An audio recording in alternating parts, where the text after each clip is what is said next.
Woe unto them that seek deep to hide their counsel from the Lord, and their works are in the dark, and they say, Who seeth us? And who knoweth us? Ephesians 5:11. Do not participate in the unfruitful deeds of darkness, but instead even expose them.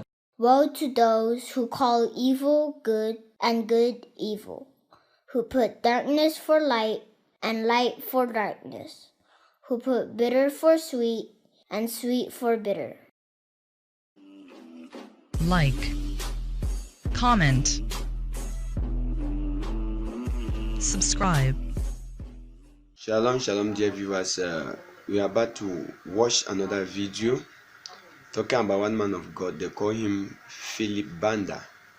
So here, another sister, the sister that talked about Christ Embassy, also give another insight concerning what is happening in the mission house there. So dear listeners, wheresoever you are watching from, please, as I always say, keep sentiments aside, watch and leave your comments. And if you watch and you are sure this is the truth, please share to save a soul out there. These churches, the advent of pastors and prophets have caused a lot of trouble because they are leading people to their pockets. They sell anointing, they prophesy for money, they fake prophets, they fake miracles. Please, as I said again, please put sentiments aside and follow the Bible, for the Bible says we shall know the truth and the truth shall make us free. Follow me and have yourself a nice time, and make sure you drop your comment. Shalom. Wow, what a blessed evening to everybody. I welcome you all in the wonderful name of Jesus, from wherever you might be joining us from. I welcome everybody, all the viewers all over the world. We are live on YouTube, we are live on Facebook, we are live on J Israel Senior Facebook page, we are live on J Israel Official YouTube account. We are also live on Solomon's Temple. I welcome everybody. I'm so excited about tonight. I believe that this night is going to change somebody's life. Your life will never be the same again after tonight. And I'm not alone tonight. I have a brother, a friend, a big brother, was here with me tonight, known by so many people all over the world for the love that he has for people. And he's been at it for a very long time, exposing the false prophets, exposing manipulation, exposing deception, and we are together. His name is Solomon Izan Ashams. My brother, welcome. Thank you very much, and thank you to everyone joining us from Harare, from Lagos, from Cape Town, from Zambia, from Kenya. Thank you so much. Today and tonight is a moment of truth, and I really feel that what we're about to witness here is what the Bible says, you know, in Ephesians 5, where we should have nothing to do with unfruitful work. We must expose what needs to be exposed, and that's what it is, and it's for every one of us, isn't it? Exactly. You know, you've come a long way, Jay. When I look at you, I just melt, because I remember when you and I don't see eye to eye. You know, and people don't understand that. People don't understand that you and I never used to see eye to eye. Exactly. It would never come to anybody's mind that we're going to even be able to agree. Exactly. But one thing we agree on is we agree on truth. Exactly. And we agree that the church, a lot of prophets, pastors, apostles, and bishops are not really using truth and declaring the truth that is in the Bible for the sake of the gospel, but using it for themselves. Exactly. I just want to share something funny, you know. I was saying to someone, you know, Solomon used to be one of my biggest enemies, or to say one of my biggest nightmares. You know, if I would wake up in the morning and somebody would say to me, you on Solomon's Solomon posted something about you today. On that day, I would never ever open my Facebook. But anyway, you know, as you have said, Ephesians chapter 5, verse number 11. Yes. They have nothing to do with the works of darkness, the works of deception, manipulation, and all that. But rather, the Bible says, reprove them. Reprove, expose them. Yeah. So what we are doing right now is very, very scriptural. The Bible in the book of Ezekiel chapter 13, it talks about the prophets. And the Bible says something very interesting. God himself spoke a word to Ezekiel. And he said, go and prophesy, not to the prophets of Israel, not with the prophets of Israel, but go and prophesy against the prophets of Israel. Right. For they are deceiving my people. Right. They are manipulating the people. Yeah. They are like jackals, foxes. I call them charlatans. Yes. So charlatans, magicians, sorcerers. Exactly. You know, and in 1 Corinthians 5:12, it says, you know, that was Paul saying, writing to the church in Corinth. He says, who am I to judge those who are outside the church? Who am I to judge those who are outside the church? Are you not called to judge those who are inside the church?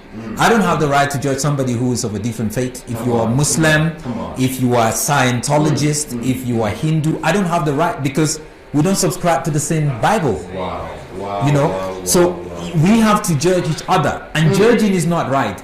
Don't confuse judging with condemnation. Exactly. Judging is just evaluating what is true and what is not true. You know, and that is what we are doing. And when I see you, Jay, declaring more and more and talking about what you've been through and what you saw, is for people to really learn. Exactly. My life has been threatened so many times. My wife, they came to my house. My wife was pregnant. I've been called names. I've been taken to court so many times by people like Bushiri and all that kind of stuff. But you see, when it comes to the truth, I'm ready to die for it. By the way, this is a man that there's a video that went viral at some point, and people thought Alf Luka was talking about me. Yes. Where he was saying there was a journalist who was attacking him and his family, and he took him to court and everything. This is the man that Alf Luka took to court for saying things about, for saying the truth, for exposing the truth about Alf Luka, because he is a fraudster, he's a fake prophet. He's not a man of God. He's a thief. He's a robber. He's a charlatan. You know, so I'm so glad that tonight we are going to go deeper and deeper and deeper. What you see on the screen appears all rosy, but there is something that happens behind the scenes. Right. And tonight we are going in details. And you see, the thing is, we want to challenge everyone watching that you have a role to play. Exactly. To expose what you see. The more you keep quiet, the more you are also responsible. Silence means you are in agreement. And also, there's a lot of people there, especially women, who've been victimized. Come on. You know, either financially, spiritually abused, or sexually abused. You know, we want them to get to a place where they can share their story. Exactly. We want them to get to a place where they would be able to open a case with the police. We want them to be able to go to court. And you and I know that we don't just talk about these things. There's a lot that we're doing behind the scenes. A lot. With the law, with the police, with any, you know, all the relevant legal people in the country. We're doing that right now. So it's not just about talking, but we want to make sure that victims, people who have been abused in whatever way, get some sort of justice. As we are still on that same note, my brother, I want people to know as well that this is not just all talk. Yeah. We are not just talking, you know. People will be arrested this year. That's right. People will be arrested. You'll be shocked. You'll be shocked with what is going to happen. Yeah. This is not just all talk, you know. There's a lot of groundwork that is taking place, you know, underground. Some have run away from the country. Some already have been exposed on TV for rape. And more and more. There's more coming. There's more coming. There's more coming. 2020 is definitely. There are two in the Val. They're going to be in trouble soon. Two of them in the Val. Anyway, tonight we are not alone, my brother yes. Solomon and myself. We are not alone. I'm just going to flip it to my brother so that he can introduce our guest, because I'm sure he has a bit of a bone to chew with one of the charlatans that we have to expose tonight, my brother. Indeed. Tonight we make sure that one thing that Jesus did very much when he was doing his ministry, 30 years of ministry, was he told stories. When you ask Jesus a question, he gives you a story. And they're called parables. And there are a lot of parables in the Bible. And tonight, myself and Jay met up with a young lady and heard her story. And I could connect with her story in so many different ways. You know, because I think about 7 years ago, I started really investigating this, a prophet. You know, I started really digging deep and investigating him because I received a lot of complaints. I'm also a journalist, you know, and he's in downtown. His name is Prophet Philip Banda. He is with the Impact for Christ Ministries. Philip Banda, originally Zambian. He is a rapist. He's a fraudster. He is somebody that grooms young girl. Had a mission house where he keeps this young girl. So, you know, it's when I talk about this, I get angry. And I have the right to get angry because a lot of deception was used. Holy anger, righteous anger. But to help us, you know, share that story, her personal story, not just with Philip Banda, we're going to go to the next phase where we're going to look at the life, her time with TB Joshua in Nigeria. She spent 2 years at the synagogue. And we're going to dream down into a cult called Christ Embassy. A cult called Christ Embassy. And then there is a young man in the Val called Miss Tankredi, Zwake Tankredi. We're going to hammer on him. That man has been deceiving a lot of young people, especially students at the Val University of Technology, and he's deceived them, caused a lot of havoc to them. But we have with us Sitley, CBC. She's a graduate of education from Wits University. She's also a PR person. And Sitley, thanks for joining us. Thank you so much. Sitley, let's start from the bottom, which is, I know you grew up, basically part of your growth as a teenager was at Impact for Christ with fake prophet Philip Banda. How did you get in there? Why did you get in there? And what happened? Okay, so firstly, thank you for this platform to you and Pastor Jay. Sitley CBC is my name. I was introduced to Impact for Christ Ministries at the age of 16. I was going to 17 in matric. And going to the ministry, we were introduced because one family member of ours was sick, and my mom's then co-worker introduced her to this man of God who could heal and cure an ailment from a family member of ours. My mom then went to the church. We all ended up going to the church, and before you knew it, at that time the church was at Parktown. Yes. So there's a place called the Mission House. So now that Mission House, it's right opposite. Back then there was no BP garage. There's a BP garage around the McDonald's. Yeah. Okay. So it's right opposite the McDonald's, and across the road there's a big farm. Not a farm. In case you're watching from any part of the world, that happens in Johannesburg. Yeah, just so you know. It's not a farm. It's a park. Yes. So I was 17 then in matric, and we started going to night visual there, which is called Overnight. And we were introduced to the prophet, Philip Banda, with his group. He came with men from Zambia, you know, lots of men who are pastors also. Who were pastors. And at that time we were told are his spiritual sons or his sons. And we used to have service at the mission house at that time. I remember every time after service we'd be given tea and bread, etc., etc. And then it led to one time where I was invited, and I was one of the first praise and worship members, a young praise and worship member. You sing, right? Yeah, I sing. Yeah. So praise and worship at that time, we had elders as praise and worships. But at that time, it was me and a very close friend of mine. We were the youngest praise and worship singers at that time. We were both 17. We grew up together. And we were singing in the choir of the church at that time. And at that time, the Sunday services used to happen at the YWCA in Johannesburg. Okay. And so the mission house was there. And then I was invited to go stay at the mission house. Okay. We were invited, Maybe on that, when we're still there, just give us a brief description of what is the mission house. Somebody's watching right now and is wondering, what is this mission house? Okay, so at that time, the mission house, we used to have night visuals there, and there were men there who are quite prominent and have money now. They stay there, some of them? Men used to, no, at that time it was just night visual. Okay. And then when the church then moved, we had our services on Sundays at the YMCA in Parktown. Yeah. And then after the YMCA in Proctor would have Sunday service. And I remember so well, the choir master was not a member of the church. He would just come on Sunday to play and he would leave. He would just come to play and leave. So going back to what the mission house is. The mission house is a place where my understanding, it was only girls that stayed there. Okay. Right. So I'm not talking young girls, well, teenagers. I was 17 at the time. Yeah. So it was 17 different age groups, but I'm not talking a fairy tale. I lived there. Okay. I lived in the mission house. How long did you stay there? Jesus, I was there at the mission house for like 3 to 4 years, if I may recall. Okay. And I lived in the mission house. So what happened is the church then moved from the YWCA. At that time, the prophet had no car. He had just gotten married. He was driving his wife's red Honda.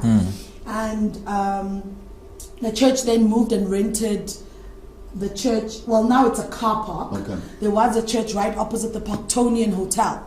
So the church then rented that space. Then the mission house came. Then I had to leave my home and go stay at the mission house. So why did you're 17-year-old, your parents allowed you to go there? Why? Look, I look back at it now and I think at that moment it was the right thing to do, because the man of God is saying you've got a calling. He prophesied I should get married at the age of 27 and I need to stay at the mission house for spiritual grooming, to stay away from demonic influences outside. I am the special child that must stay within the mission house. And I remember this so well. I stayed there, and my friend that we did choir with, that is still at the church. We both moved into the mission house. But we then stayed at the mission house. So when you moved, there were other girls there, or you were the first girls? We were the first young girls. And you eat together, you had your rooms? So the mission house, I still remember it. At that time, the mission house had no locks like the rooms upstairs. Okay. It was just a house. It was like a dilapidated house. But when you entered the mission house, as you walked in, the prophet's office was on the left-hand side. And when you walk further, it was the dining hall, then the kitchen was on the other way, and then up the steps, that's where the rooms were, the bedrooms were. Okay. So the bedrooms, nobody had an individual room. We shared sleeping space at the mission house. And I remember moved into the mission house, and at that time, everything seemed okay. Okay. Number one, phones were confiscated. I remember I was one of the youngest girls that had a cell phone. Phones were confiscated. If you wanted to have communication with family, you needed to write a letter. Whether you wanted communication, if your family needed to bring you stuff, whatever you needed to do out of church, you need to write a letter, which would be given to the prophet, and the prophet must approve it before it can be done. So you move into the mission house, you're a young girl, and then there's a mother house. Okay. So the mother house is one of the mature ladies that looks after us at the mission house. So we stayed at the mission house, and when I got there were a few other girls that were at the mission house.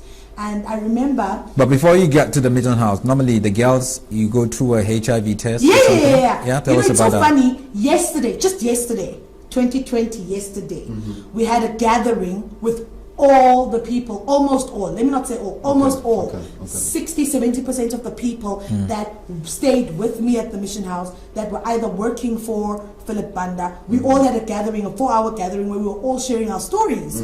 And yesterday I was sitting there and I was thinking, but I've been talking.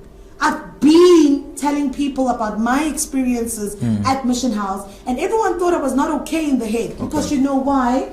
I then discovered yesterday that people were, I've got voice notes, I've got messages, and yesterday I heard it firsthand when I had a meeting with, some of these people are ex-security personnel to Philip Banda, some of the people are ex-choir members, some of them are ex-cameraman, you name it. Where they were saying that people were literally told to say, do not listen to Sihle CBC. Sihle CBC speaks too much. Sihle CBC is demonic. Don't listen to anything she says. And when you look at it now in hindsight, that is preached so that by the time I come and I want to share with you my truth and you're part of the church, you will think, ooh, you are demonic. We can't listen to you. The man of God warned us about you. So it's normal. That's the way they operate. Yeah. So every girl needs to go through some sort of medical checkup. So when you if enter the HIV mission positive or not, and then you come to the house. What did you see in the house? Right. So when we entered the mission house, the first thing we were told, we needed to go to Hillbrow Clinic. There was a clinic in Hillbrow. Each and every girl who gets there, we go for an HIV test. Why? Why? We were told that the HIV tests were done because if you're HIV positive, the prophet will pray for you to be healed.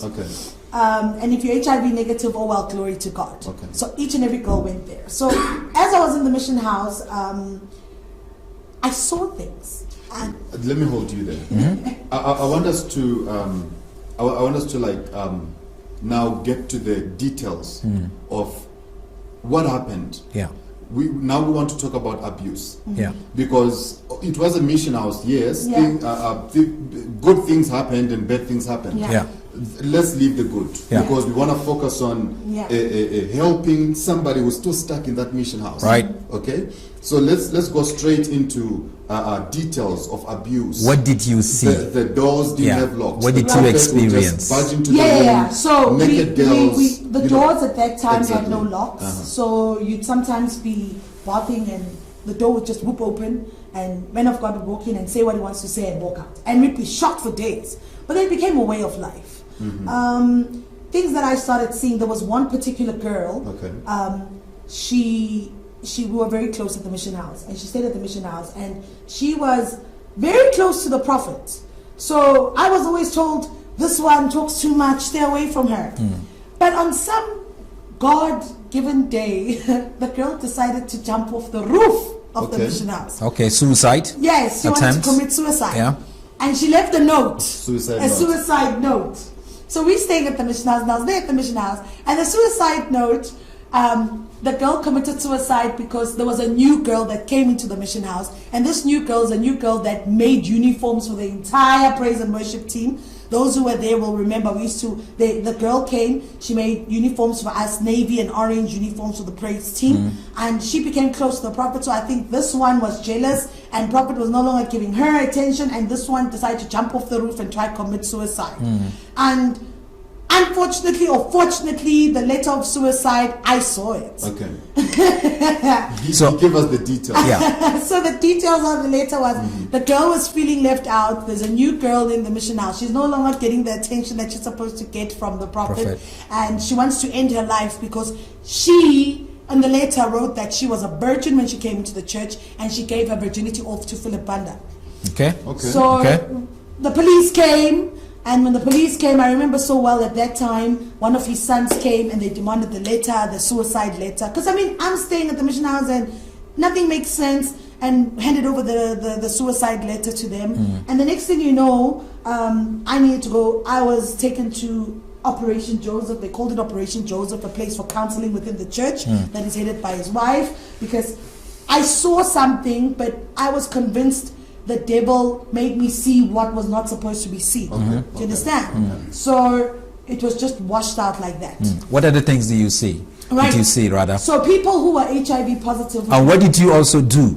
What did I do? My God. That you know that is wrong. Look, I was sleeping with people in the church. Now, pastors? No, because initially the prophet phoned me. I remember this so well. He phoned me, and I was visiting my home at that time, and he said to me, Sikle, and I'm like, yes. And he says, there's this guy who likes you, and you guys should get married. And at that time, I think I was 18. I was in my first year at university. So that's like a pimping organization. Yes. So the prophet basically, Banda is a pimp. At home.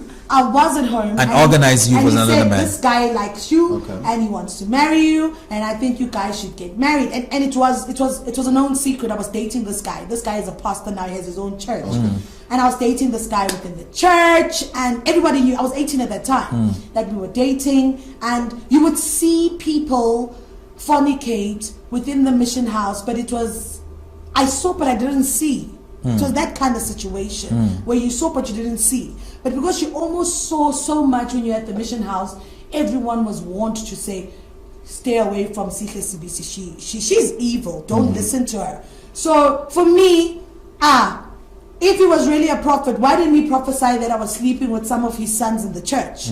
That's why I say the fact that I don't have HIV today is just the grace of God. But you would have sex and mount the stage and go sing in the praise and worship. And you wouldn't see that. No, I was never rebuked. I was never prophesied on. I mean, I had a friend, my close friend, who's had like several abortions in the church. We would literally be sleeping with the same guys within the church. And the guys we sleep with are then promoted to being pastors. So for me, it's just like... And you also had abortions in the mission house, did you? No, or whilst you were at the church? No, whilst you were at the church? Not at the mission house. So I'll get to that. So we would sing at the church. Sometimes I would... So what would happen is we were given these cloths to wear. They were called chitengas. Okay. These wrappers that we wore That's from... a wrapper. So we were told that we Yeah. must always be wrapped up when we go. So I would wrap my wrapper up, walk to varsity. When I get to campus, take it off, put it in the bag. And I would go to lectures. From lectures, I would do my own... So it's a walk from the mission house to Wits University? Yeah, because I was at the education campus. Okay. Yeah, I was at the education campus in Parktown. Yeah. So I'd walk through the park. So when you get to campus, I would be a normal school child, do the naughtiest things ever, get to church, and I'd be afraid. At that time, they would say to you, prophet sees, prophet hears, and just, be careful, and all those things. And I was never rebuked. I was never confronted about anything. Instead, the very people that were sleeping with me or sleeping with my friends or sleeping with people I knew were giving pastoral positions. I know of a man who was married with his wife. He was part of the meeting yesterday that we had. He was married with his wife, but this man was then impregnated someone else within the church, and that was normal. There was a woman who married and divorced within the church. So marriages were very unhealthy. There's a lot of adultery. There's a lot of divorce. I think for me, when he laid hands on people, was inflicting the spirit of lust, if there's such a thing. Because all of us became rabbits. The entire praise and worship team, we were just rabbiting each other. You understand? Like, there's one of your friends that I know, and I've met her quite some time. She's married to one of the sons of the prophet. Okay, so and she he said raped I can her. say her name. Yes, okay, her she name said is to me, Portia. Say my name. Her name is Portia. Yes. So Portia was raped by Prophet Philip Banda. Yes. Okay, hold on. You see, this is not something that we can just mention and pass as if we didn't say. Let's go blow by blow. Yes. Portia was raped by Philip Banda. Yes. She is his spiritual daughter. Yes. So Portia was married to one of his spiritual sons that he came with to So South she was Africa raped from Zambia. while she was married. Yes. In her house. Yes. On her marital bed. On her marital bed. And she got pregnant. And she got pregnant from Philip Banda. So now this Portia, yesterday, as I say to you, yesterday, about Portia's house was filled with us people who were at Impact for Christ, who are broken from the experience. Solomon, an arrest must be made. Arrest must be made. This is a rapist. Yeah, and he denied it. No, he was First time arrested. he denied it. Okay. He was arrested because Portia said to me, "Go ahead, say my name." She's been talking about it, but you know what happened? So he raped her. So yesterday she told us exactly the details of how she was raped. Okay, take us through the details. So she says that, so remember Portia's husband is Philip Banda's spiritual son. Yes. So at that time, she was even saying yesterday, he used to pay him 700 rand and he was playing the guitar at the church. So during the time he's at church playing guitar, and he phones Portia and says, "Listen, your husband, I told your husband I'm going to pick you up. I'm taking you shopping." And long story cut short, he bought her some clothes. This is a prophet. Yeah. And they get to Portia's house and she's like, "Thank you so much, you can go." And he's like, "No, I need to see how the jean fits you." And long story cut short, he raped her. But so in trying to see how the jean fits, that means she undressed. She went to the bedroom. He left her. She left him in the lounge. Okay. And she went to the bedroom. She was staying in the flat that Philip Banda used to stay in with his wife before he moved to the So they were very close. They were very close. Okay. So the passage there, I know that flat, I've been there. So the passage is quite long. So he's in the lounge, she's further on, and he raped her. And then she says, yesterday I was like, "So what happened after that?" And she says, after that he said, "Let's pray." He prayed. And now I asked her, I said, "So how did you know that your son is Philip Banda?" She says, "Because after she married her husband." She got pregnant. Yes, she got from that rape. She got pregnant from the rape.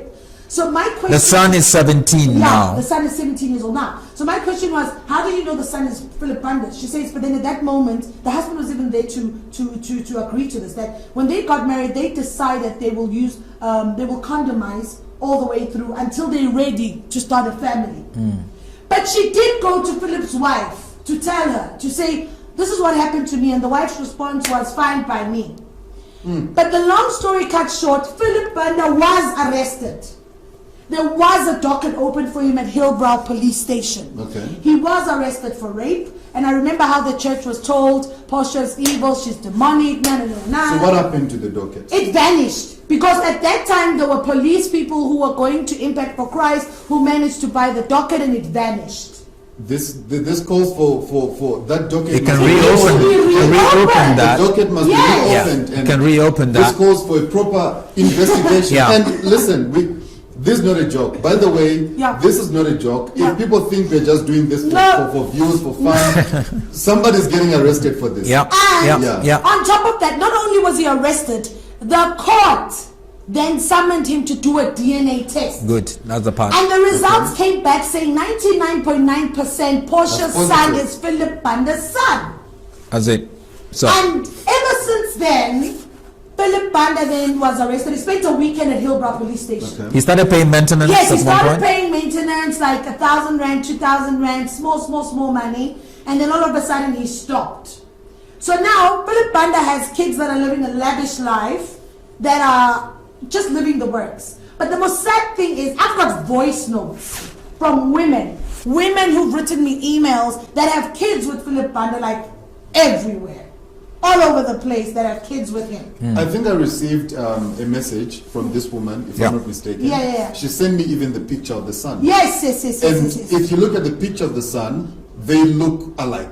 You can see that this is Philip Banda's seed. Exactly the same. And one of the reasons why I'm hated, look, I'm expecting it. Look, you see, after this or during this, there's nothing under the face of the sun that's evil that they will not say about me. I'm expecting it because I hate Philip Banda, because he must tell me what happened to our hair.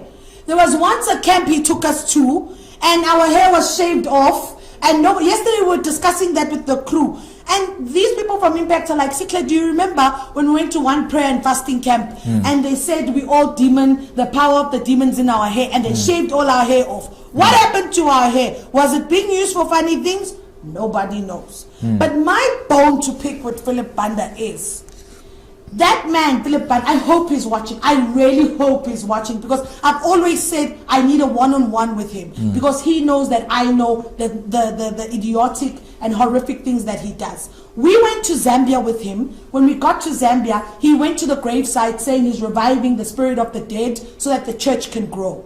Now, listen here. I am not speaking hearsay. I am speaking things where I was there. I think I was the only young person that went with Philip Banda for his first crusade in Zambia. I was 18 years old at that time, and I witnessed it with my two eyes. And at that crusade in Zambia, I was the Bible reader. So no one can dispute. Look, this is my truth. And I'm expecting it that people are going to come and say whatever and say Sikla is this, Sikla is a fraud, it's okay. Yeah, normal. But one bone that I need to pick with Banda is, then I left Banda's church. Okay, so I was kicked out of church, right? Because Sikla knew too much, right? So I was kicked out of church. I left the church, and then I got married. And then when I got married, my husband passed on in a horrific accident, and I just given birth to my son. So my mom says to me, because my mom is still at the church. Okay. And she's still there. My mom is still at the church. And this disclaimer is to say, I'm not doing this to discredit anybody, but nobody has given Sikhe time to sit down and listen to my truth. Nobody. I cannot account for the 10 years of my life, what happened during me being passed on from one prophet to another. Nobody has ever given time to hear my truth. People have always said, Sikla is a liar, Sikla is a fraud, Sikla is this, Sikla is that. They've always created stories under the face of the sun that will paint me so bad so that people had no time to listen to me. So now then I left the church, and then when my son was born, my mom implored me to say I must go back to the church. Then I started going back to the church. Then when I was going back to the church, because I just lost a husband and I've got a small child with me, and I would sit at the mother's room. Then one girl, because then when I got there, I started hearing that this Philip Banda has not stopped his nonsense. He's still sleeping with people. There's a friend of mine who came to me. She had an abortion, and he's surrounded by women. Those are his PAs and whatnots and everything. Even married PAs that have slept with Banda, you know. But the bottom line is, then one Holy Sunday, I didn't go to the first service, and this friend of mine she says to me, she was telling me yesterday that Banda called her and paid her and said, I want you to go on stage. I don't want you to go on stage. I want you to manifest as if it's Sikle speaking through you about me. Okay. Because now word has So that come. is fake deliverance. Yes. Okay. Because what I did is, I then typed out everything I knew about Banda on her page. I made about 50 copies, and when the offering basket was going past, I would drop it in. So people saw me. So I think he saw that this girl is up to no good again. So this girl, during their second service, deliverance service, she starts manifesting in my name as if it's me speaking through her. Yeah. Yes. And she starts speaking because apparently Banda promised her a car, whatever he promised her. If she manifests. Yeah. Then she starts speaking. Then I get a call from somebody saying, hey, you better rush to church. Your name is on speaker.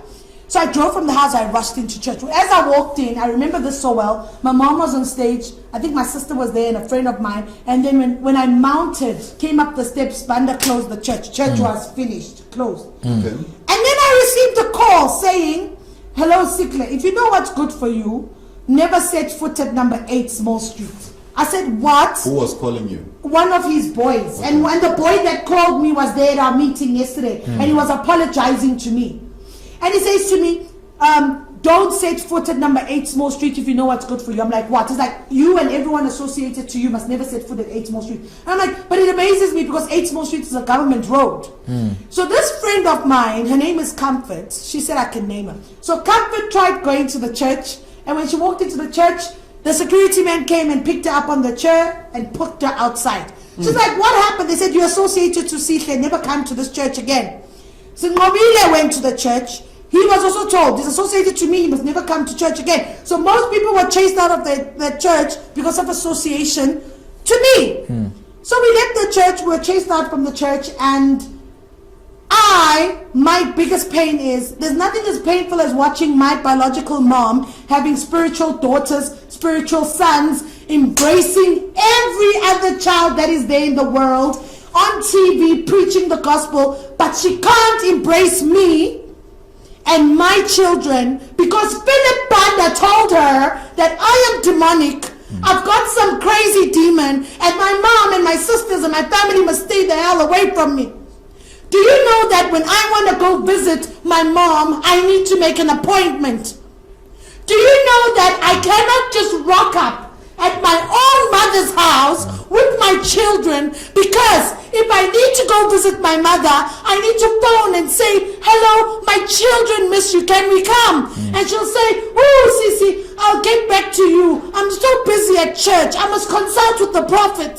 So before I go home, my own mother must consult with Philip Banda for me to go home. So this goes back to saying, my pain is deeper. Because I have no relationship with my own mother. Because I have stuff that I've been through.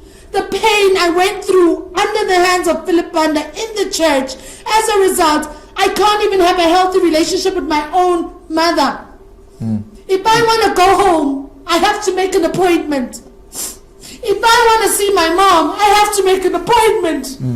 Because my mom, if you go on their channel, if you go to Impact for Christ Ministries channel, she's always leading prayer. She's always there leading prayer. Everyone says she's spiritual, she's a good woman. Yes, she's a good woman. But because of whatever Banda said to her about me, she cannot have a relationship with me. I don't know what it's like to have a relationship with the mother. My children don't know the love of my mom. As a result, my mom's elder sister had to step in and be the grandparent to my children. So if you think this is a vendetta, it is not. I am angry. I hate Philip Banda.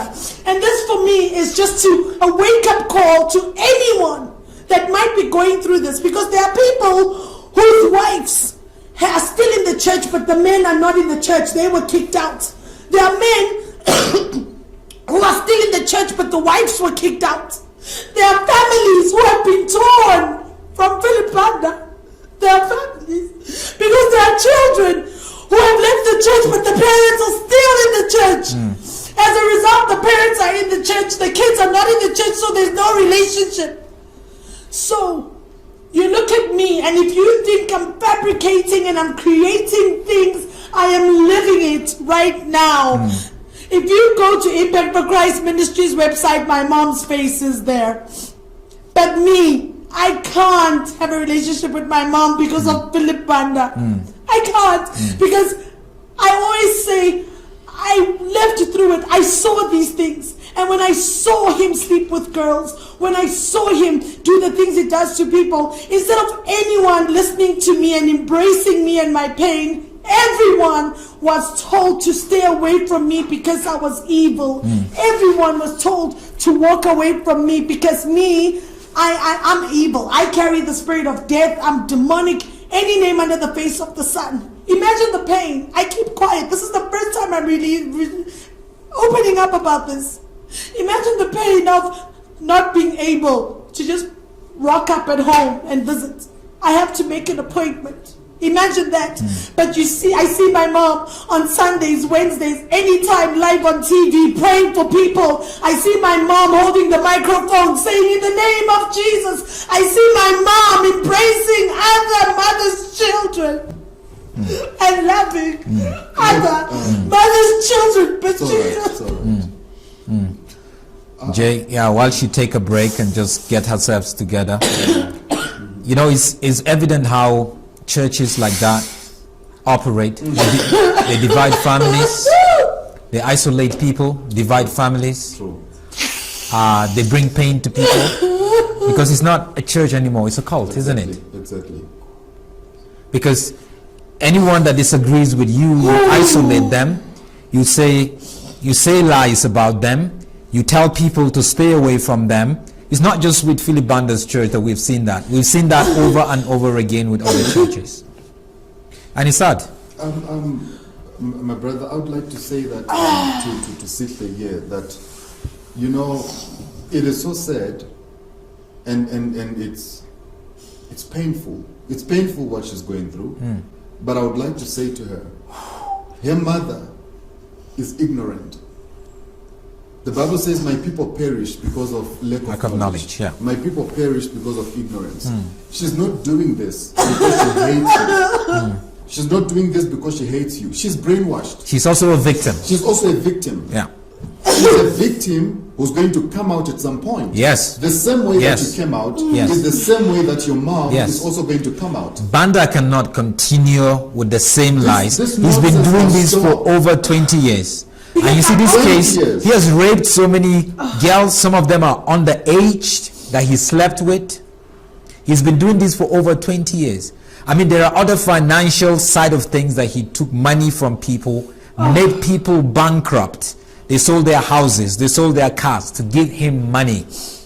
That's another side of it. I ask myself, if God exists, or if the God of Philip Banda exists, what type of God is this that will allow my mom to not embrace me and my children because of what Philip Banda said, but will allow her to embrace exterior kids, be on the pulpit, pretend everything is okay, and love everybody. But when it comes to Sihle, because Banda knows that I know, that I've got even a friend that's still at his church that he married off. My best friend, we grew up together.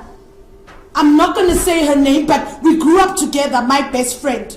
This guy paid dowry for her. He was supposed to marry her, this South African guy. And Banda told her, tell that guy to take his lobola back. And now she's married to one of Banda's sons, and she has 2 kids with one of Banda's sons, and she's not happy in that marriage. Now, the most painful thing is that there are girls who've left the church. I had a girl that left the church that sat with me and said, Banda paid me off 200,000 for my silence. So I'm sitting with all this evidence, and I'm sitting there and I'm like, but people, the only thing is that people are saying, Sihle, you need to speak for us. We're not ready to come out and talk, but we are hurting. We are going through this. And that is why I started the hashtag Gwanele Mfundisi. Enough is enough. Hashtag Gwanele Mfundisi. Enough is enough. If I need to be the sacrificial lamb for people to start talking, let it be. But enough is enough. I mean, mean, I'm a mom now. I'm 35 years old. I've got 2 kids, but I always cry back to my days of my youth to say, what happened to my youth? Why was I not allowed to go home? Why did I have to write a letter and ask for permission to go home? Why was it that sometimes Banda would just walk into the bathroom when you're bathing yourself? Why was it that we were drilled on certain things of what to say and what not to say? Why was it that marriages were broken? Why were so many things condoned that we saw in the church, and the very people we were sleeping with were condoned as pastors? I know for a fact, Banda, oh God, that man, if he's challenging me, I implore him, can we have a one-on-one? Can I bring all those people that we were sitting with yesterday so we can all sit and confront you? The men that have left his church, they are choir people that left his church. They're poor like church mouses now. Because what he does is he'll buy you a car in his name, he'll rent you a house in his name. When you leave his church, he takes everything back, and people are left destitute, dilapidated, not knowing what to do with themselves. They don't know whether to go, which direction to go. But now the most painful thing is that the majority of the people that are in the church now are people that don't know the Banda that we know. Remember, when he started the church in South Africa, I was one of the first young people to be in that choir, to sing in that church, and I'm expecting it. He's probably going to go to his archives and bring out my deliverance videos to say, look, I helped her. As usual, that's what they do. That's what they do. I'm expecting it. Yeah. If not that, they're going to create other stories to try and discredit me, which is okay. I am ready for it, because if you go into my social media platforms, since 2011, I've been talking about the mission house. I've been talking about how girls would hit each other and fight over Banda. How Banda would take us for long drives. You go for a long drive that you don't know. Then the next thing you know, the man will be telling you how beautiful you are and all these things. You know, so I'm expecting, thank you so much. I'm expecting a huge backlash from this. But I will not stop talking. I will not. When we're still on that, you know, I want to say to everyone who's watching right now, and you're probably wondering what is the purpose of this broadcast. You know, this is not to discredit anyone. This is not to tarnish people's names. But I believe that this is a moment of truth. Church has hurt a lot of people, and that's one thing for a fact. A lot of people have been hurt by church. A lot of people have been hurt by prophets. I said it last year that the arrival of prophets brought a lot of confusion to the body of Christ. They brought divide and rule. The day that prophets arrived, a lot of lives were destroyed. Marriages were destroyed. Families were torn apart. And right here we are sitting with evidence. And so I want to say this. At this time when everything is happening, Philip Banda is acquainted, or they are acquaintances with TB Joshua from Nigeria. That's right. And they were working together. Yes. She was passed on from Philip Banda to TB Joshua. That's right. Take us through that transition. And as we go through that, let me play an audio of another girl that he groomed. The girl sent me this audio. And then you go straight to TB Joshua. Listen to Philip Banda's voice, you'll know it's him. Listen to Philip Banda's voice. Okay. That's what I'm telling you. Now, there it is. But working as if I just echoes. No. I'm telling you, I told people to meet today. I told them I can't finish you people. You didn't cut yourself off. Everybody. You didn't cut yourself off from me because there was disrespect. You cut yourself off from me because I won't sleep with you. What? Because I won't sleep with you. That's why you cut yourself off of me. You want to? Because you need to find. No. Anyway. There's much of it. You know, you can check her Facebook page. I've been sharing it. And there's the audio. I got this audio also. I think about 2-3 years ago. Somebody sent it to me. Somebody did not hear that. Give us a proper narration of what the girl is saying. And the girl is talking to Philip Banda. You know the girl. Okay. Yes, I know the girl. So the girl was confronting Philip Banda because Philip Banda will always travel and say he's going to Prayer Mountain, wherever. So when he travels with girls. So this girl was now being sidelined. So the girl's confronting him to saying, I want to talk to you. He's saying this, but she says, but you made me quit my job to come work for you. And she says, you broke my job. And she says, the reason why you're sidelining me now is because I'm no longer having sex with you. And he's saying, no, it's not about sex. Even if it's about sex, how many times have we been sleeping together? And she's like, you've broken me. She says, do you know how many girls you've broken? You've broken my spirit. And the girl is pleading with him to say, if there's a God in you, you know. So I've put, look, this I've been talking about Philip Banda. I've been putting these things up. And as I say, I'm not discrediting anybody, but Gwanele, enough is enough. Gwanele Mfundisi, you have broken my home. My father died with a broken heart because my father would sit us down, me and my mom, by the way, and he would say, hey, tell me, you two, what sin is this that you committed to God that he can't forgive you? And we'd say, why? He says, because my wife, she's always at church Monday to Monday. You're staying at the church. What sin is this you've committed unto God that he can't forgive you? He died a very painful, You broken said man. something the other day when we were talking. Yeah. When you said something that your father was complaining about to your mom, to say, I'm not being deprived my conjugal rights. Conjugal rights. Conjugal rights as a man, as a husband. Yeah. Because you're always in church. Yes. That is why that is Philip Banda's modus operandi. If you're married and you need his church, or people who've been there with me, if your spouse or your husband or whoever is in position, you will hardly see them. They're always at church, they're always on record, always on tiptoes, waiting for the next call, whatever they've got. All the programs you can think of, Bible school, whatever you name it, and you only go home to sleep, wake up, and you rush back to church, and you forget about your family. But the most funniest thing is, when you die in the church, Impact for Christ Ministry doesn't bury people. Ask me. I had a friend. Oh God, Unombulelo, may her soul rest in peace. We were staying at the mission house together. She was HIV positive. That girl, her family is in KZN. She was not allowed to contact her family, visit her family, nothing. But when she was sick, I remember at that time Philip Banda was driving a Land Rover, a Land Cruiser. He drove her down with one of his boys. They dropped her off there, came back. They never buried her. So when you die at Impact for Christ, your family, they don't come and bury you. Your family must take you, find a hall or find a garden or a park where they'll have a service for you and they'll bury you there. They'll never come. The only funeral service that I saw with my eyes that was in that church in the auditorium was of the late Elvis Johnson. That was buried there. And we were shocked because funerals don't happen at that church. And the other funeral I saw was of Pastor Kathy, which was buried downstairs at the car park. That was it. At the church? Yes, at the church, at the car park. Yes, they had the service of there. The church. Yes, Yeah. There was a man who was standing in church one day. The cameraman was reminding us of this yesterday when we were having our thing, saying this man was about to testify. And then he just dropped dead, died on the stage.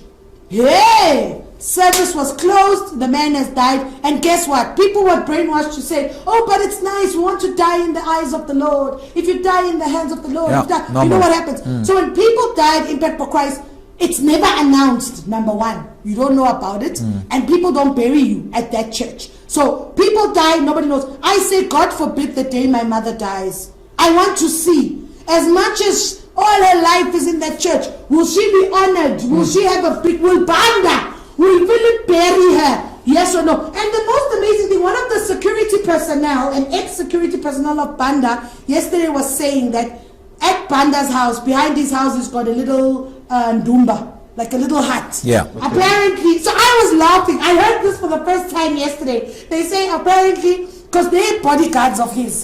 So apparently before he goes to service, he goes inside that little hut and he goes for service. After service, he goes back. He must go back in there before he goes home. So you ask yourself, you say, you know what, I don't know what's happening. All I'm saying is, I am emotionally broken and scarred by what I saw, what I went through. And you know, when you were at that church, you were taught to master the art of lying. You were taught to master the art of manipulation. Because why do I say that? You do whatever you do. You're on stage, you're a worshiper. Sometimes I'd be worshiping and I'm drunk.